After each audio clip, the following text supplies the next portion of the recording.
We still haven't unlocked the mystery of the 3 pounds of matter that sits between our ears. Tuesday, President Obama announced a $100 million investment in brain research. Understanding the brain, he said, could lead to cures for Parkinson's and epilepsy, even post-traumatic stress disorder or Alzheimer's. But there's a long distance from here to there. And to discuss it, we're joined by Dr. Zachary Litvak, a neurosurgeon and professor at George Washington University. Hi, Brooke. Thanks for joining us. My pleasure. So you also, in addition to being a neurosurgeon, as you were just describing, you've kind of done some of this brain mapping work. Yeah. So I wonder, when you heard about this big research grant, what your hopes or concerns or thoughts were?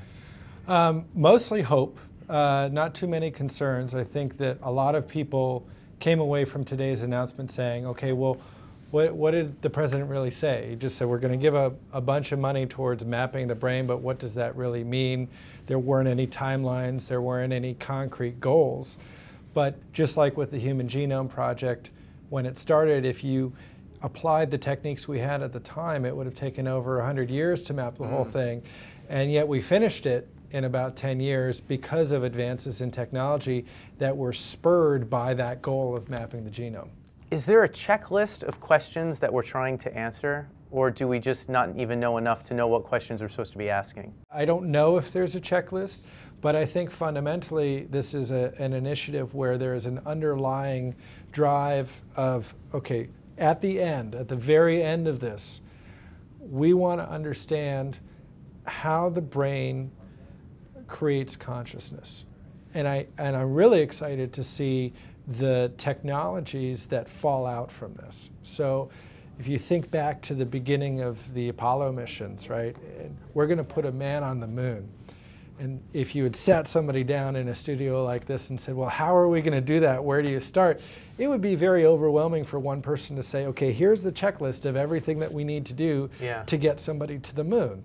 Right? And that checklist probably would not have included Velcro, for example, right?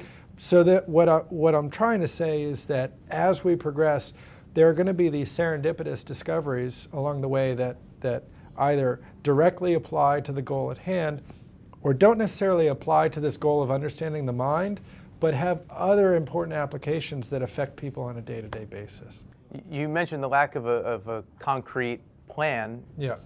Do you have a sense of what that first step should be? It's a combination of a couple of things. I think that we need to do a better job of integrating researchers and research projects that are already underway. You know, we're also going to need to significantly improve, and we are improving, the resolution of our ability to image the brain non-invasively.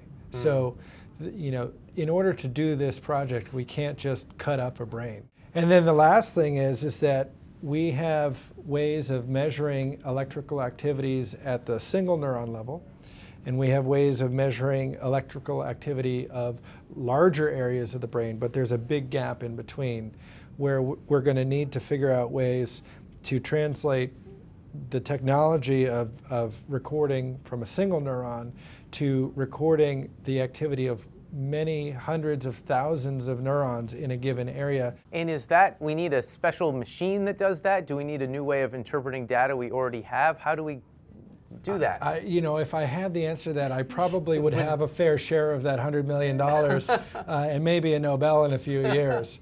Dr. Litvak, thanks a lot. Brooke, thank you.